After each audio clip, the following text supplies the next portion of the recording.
Você está ouvindo Devocional Robert Murray M'Cheyne.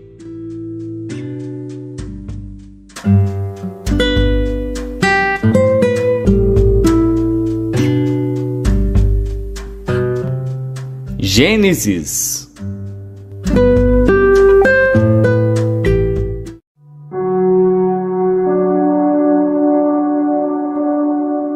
Gênesis, capítulo 49. Depois chamou Jacó a seus filhos e disse: Ajuntai-vos, e anunciar-vos-ei o que vos há de acontecer nos dias vindouros. Ajuntai-vos e ouvi, filhos de Jacó, e ouvi a Israel, vosso pai. Ruben, tu és meu primogênito, minha força e o princípio de meu vigor, o mais excelente em alteza e o mais excelente em poder. Impetuoso como a água, não serás o mais excelente, porquanto subiste ao leito de teu pai. Então o contaminaste, subiu à minha cama. Simeão e Levi são irmãos. As suas espadas são instrumentos de violência. No seu secreto conselho não entre minha alma. Com a sua congregação minha glória não se ajunte. Porque no seu furor mataram homens, e na sua teima arrebataram bois. Maldito seja o seu furor, pois era forte, e a sua ira, pois era dura. Eu os dividirei em Jacó, e os espalharei em Israel. Judá, a ti te louvarão os teus irmãos. A tua mão será sobre o pescoço de teus inimigos. Os filhos de teu pai a ti se inclinarão. Judá é um leãozinho, da presa subiste, filho meu. Encurva-se e deita-se como um leão, e como um leão velho. Quem o despertará? O cetro não se arredará de Judá, nem o legislador dentre seus pés, até que venha Siló, e a ele se congregarão os povos. Ele amarrará o seu jumentinho à vide, e o filho da sua jumenta à cepa mais excelente. Ele lavará a sua roupa no vinho, e a sua capa em sangue de uvas. Os olhos serão vermelhos de vinho, e os dentes brancos de leite. Zebulon habitará no porto dos mares, e será como o porto dos navios, e o seu termo será para Sidom. Issacar é jumento de fortes ossos, deitado entre dois fardos. E viu ele que o descanso era bom, e que a terra era deliciosa, e abaixou seu ombro para acarretar, e serviu debaixo de tributo. Dan julgará o seu povo, como uma das tribos de Israel. Dan será serpente junto ao caminho, uma víbora junto à vereda, que morde os calcanhares do cavalo, e faz cair o seu cavaleiro por detrás. A tua salvação espero, ó Senhor. Quanto a Gade, uma tropa o acometerá, mas ele a acometerá por fim.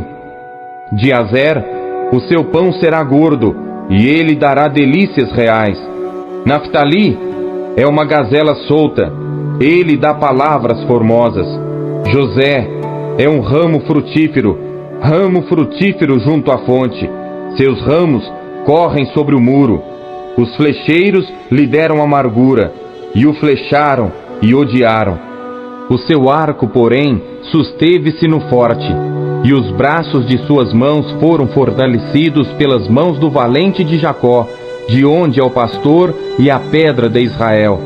Pelo Deus de teu pai, o qual te ajudará, e pelo Todo-Poderoso, o qual te abençoará com bênçãos dos altos céus, com bênçãos do abismo que está embaixo, com bênçãos dos seios e da madre. As bênçãos de teu pai excederão as bênçãos de meus pais, até a extremidade dos outeiros eternos. Elas estarão sobre a cabeça de José, e sobre o alto da cabeça do que foi separado de seus irmãos. Benjamim é lobo que despedaça, pela manhã comerá a presa, e à tarde repartirá o despojo.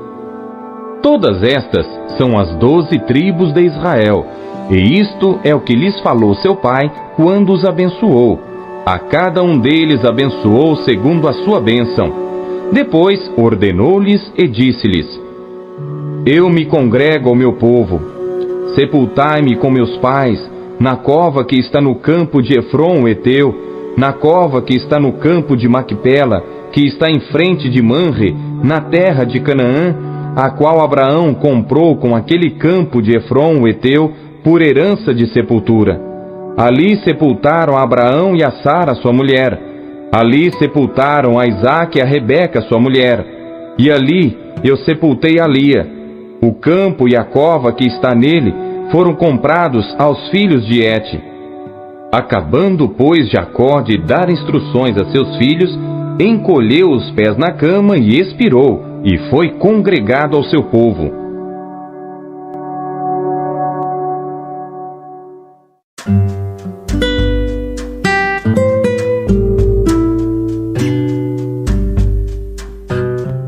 Lucas.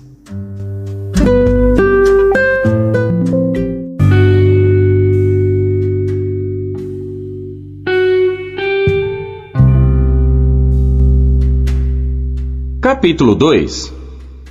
E aconteceu naqueles dias que saiu um decreto da parte de César Augusto para que todo mundo se alistasse. Este primeiro alistamento foi feito sendo Quirino presidente da Síria. E todos iam alistar-se, cada um à sua própria cidade. E subiu também José da Galiléia, da cidade de Nazaré, à Judéia, a cidade de Davi, chamada Belém, porque era da casa e família de Davi, a fim de alistar-se com Maria, sua esposa, que estava grávida. E aconteceu que, estando eles ali, se cumpriram os dias em que ela havia de dar à luz. E deu à luz a seu filho primogênito, e envolveu-o em panos, e deitou-o numa manjedoura, porque não havia lugar para eles na estalagem. Ora, havia naquela mesma comarca pastores que estavam no campo e guardavam durante as vigílias da noite o seu rebanho. E eis que o anjo do Senhor veio sobre eles, e a glória do Senhor os cercou de resplendor, e tiveram grande temor. E o anjo lhes disse: Não temais, porque eis aqui vos trago novas de grande alegria, que será para todo o povo. Pois na cidade de Davi vos nasceu hoje o Salvador, que é Cristo, o Senhor. E isto vos será por sinal: achareis o menino envolto em panos e deitado numa manjedoura. E no mesmo instante apareceu com o anjo uma multidão dos exércitos celestiais, louvando a Deus e dizendo: Glória a Deus nas alturas, paz na terra, boa vontade para com os homens. E aconteceu que, ausentando-se deles os anjos para o céu, disseram os pastores uns aos outros: Vamos, pois, até Belém, e vejamos isso que aconteceu, e que o Senhor nos fez saber. E foram apressadamente, e acharam Maria e José, e o menino deitado na manjedoura. E vendo-o, divulgaram a palavra que acerca do menino lhes fora dita. E todos os que a ouviram se maravilharam do que os pastores lhes diziam. Mas Maria guardava todas estas coisas, conferindo-as em seu coração. E voltaram os pastores, glorificando e louvando a Deus por tudo o que tinham ouvido e visto, como lhes havia sido dito. E quando os 8 dias foram cumpridos para circuncidar o menino, foi-lhe dado o nome de Jesus, que pelo anjo lhe fora posto antes de ser concebido. E cumprindo-se os dias da purificação dela, segundo a lei de Moisés, o levaram a Jerusalém, para o apresentarem ao Senhor, segundo o que está escrito na lei do Senhor: todo macho primogênito será consagrado ao Senhor. E para darem a oferta segundo disposto na lei do Senhor, 1 par de rolas ou 2 pombinhos. Havia em Jerusalém um homem cujo nome era Simeão, e este homem era justo e temente a Deus, esperando a consolação de Israel, e o Espírito Santo estava sobre ele. E fora-lhe revelado pelo Espírito Santo que ele não morreria antes de ter visto o Cristo do Senhor. E pelo Espírito foi ao templo, e quando os pais trouxeram o menino Jesus para com ele procederem, segundo o uso da lei, ele então o tomou em seus braços e louvou a Deus e disse: Agora, Senhor, despedes em paz o teu servo, segundo a tua palavra, pois já os meus olhos viram a tua salvação, a qual tu preparaste perante a face de todos os povos, luz para iluminar as nações e para a glória de teu povo Israel. E José e sua mãe se maravilharam das coisas que dele se diziam. E Simeão os abençoou e disse a Maria, sua mãe: Eis que este é posto para queda e elevação de muitos em Israel, e para sinal que é contraditado. E uma espada traspassará também a tua própria alma, para que se manifestem os pensamentos de muitos corações. E estava ali a profetisa Ana, filha de Fanuel, da tribo de Aser. Esta era já avançada em idade e tinha vivido com o marido 7 anos, desde a sua virgindade, e era viúva de quase 84 anos, e não se afastava do templo, servindo a Deus em jejuns e orações, de noite e de dia. E sobrevindo na mesma hora, ela dava graças a Deus e falava dele a todos os que esperavam a redenção em Jerusalém. E quando acabaram de cumprir tudo segundo a lei do Senhor, voltaram a Galiléia para a sua cidade de Nazaré. E o menino crescia e se fortalecia em espírito, cheio de sabedoria, e a graça de Deus estava sobre ele. Ora, todos os anos iam seus pais a Jerusalém à festa da Páscoa, e tendo ele já 12 anos, subiram a Jerusalém, segundo o costume do dia da festa. E regressando eles, terminados aqueles dias, ficou o menino Jesus em Jerusalém, e não o soube José nem sua mãe. Pensando, porém, eles que viria de companhia pelo caminho, andaram caminho de um dia, e procuravam-no entre os parentes e conhecidos. E como não encontrassem, voltaram a Jerusalém em busca dele. E aconteceu que, passados 3 dias, o acharam no templo, assentado no meio dos doutores, ouvindo-os e interrogando-os. E todos os que o ouviam admiravam a sua inteligência e respostas. E quando ouviram, maravilharam-se, e disse-lhe sua mãe: Filho, por que fizeste assim para conosco? Eis que teu pai e eu, ansiosos, te procurávamos. E ele lhes disse: Por que é que me procuráveis? Não sabeis que me convém tratar dos negócios de meu pai? E eles não compreenderam as palavras que lhes dizia. E desceu com eles, e foi para Nazaré, e era-lhes sujeito. E sua mãe guardava no seu coração todas estas coisas. E crescia Jesus em sabedoria, e em estatura, e em graça para com Deus e os homens.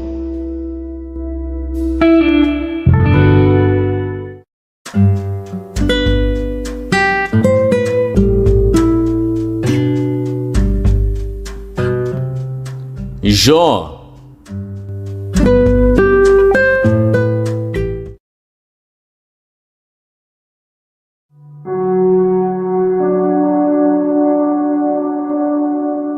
Jó, capítulo 15. Então respondeu Elifaz o temanita e disse: Porventura proferirá o sábio vã sabedoria, e encherá do vento oriental o seu ventre, arguindo com palavras que de nada servem, e com razões de que nada aproveita? E tu tens feito vão o temor, e diminuis os rogos diante de Deus, porque a tua boca declara a tua iniquidade, e tu escolhes a língua dos astutos.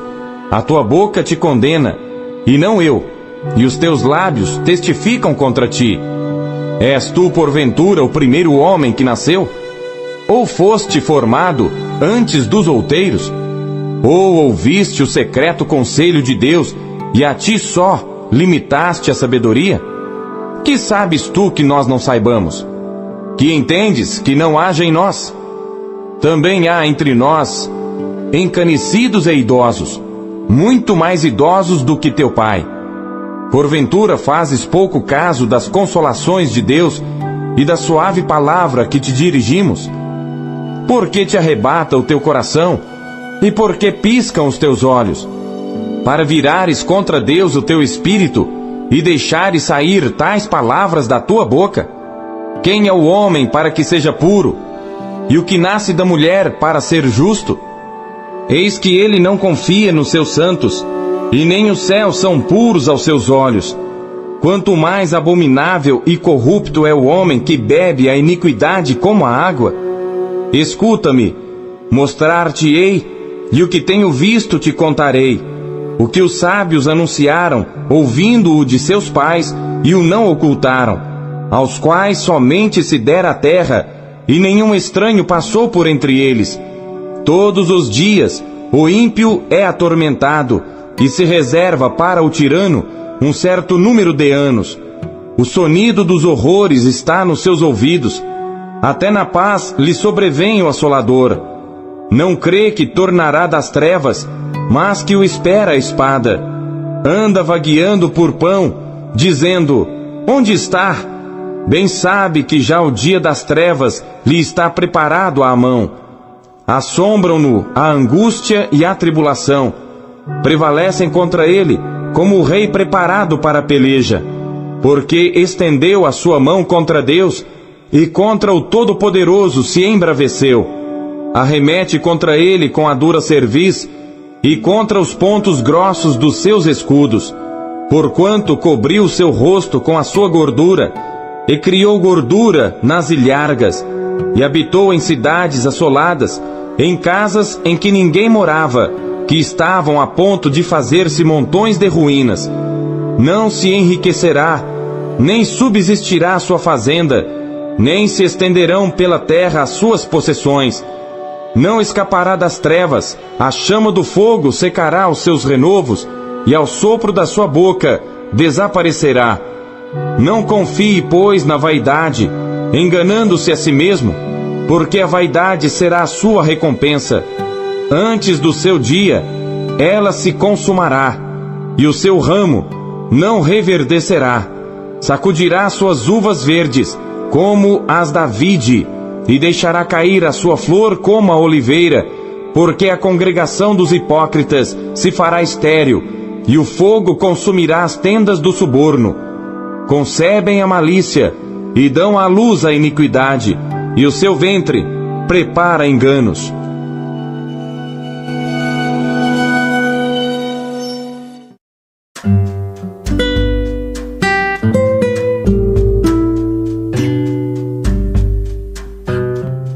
Primeiro Coríntios.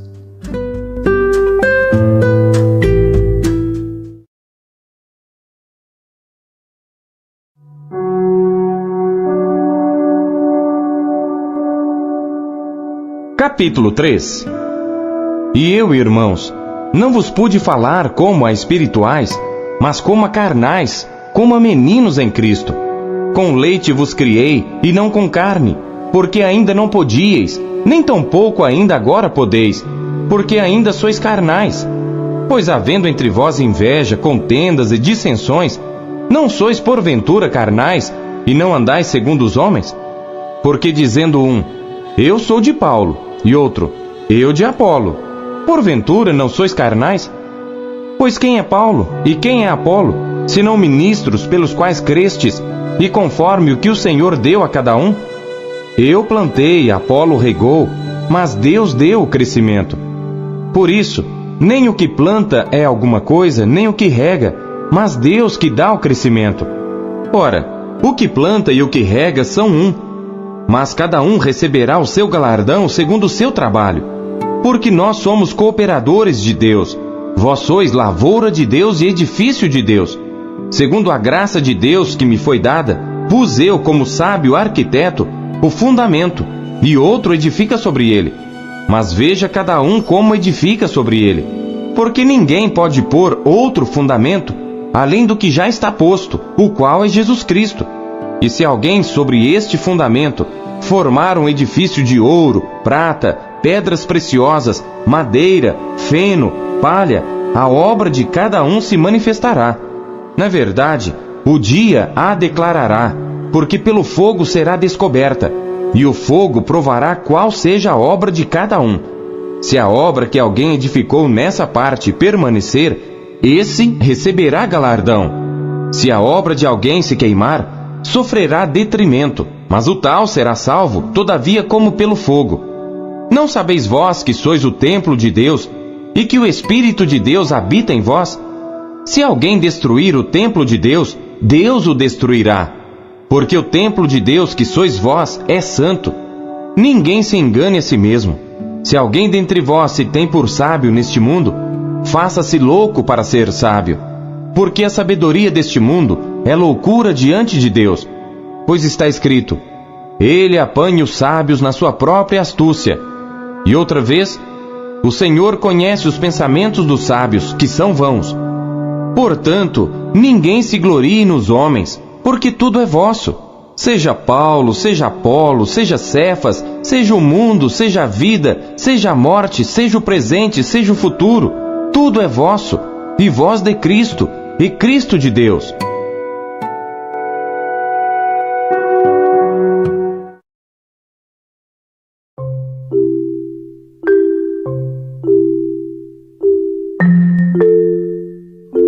Não se contente em apenas ler a Bíblia. Busque encontrar Deus nela.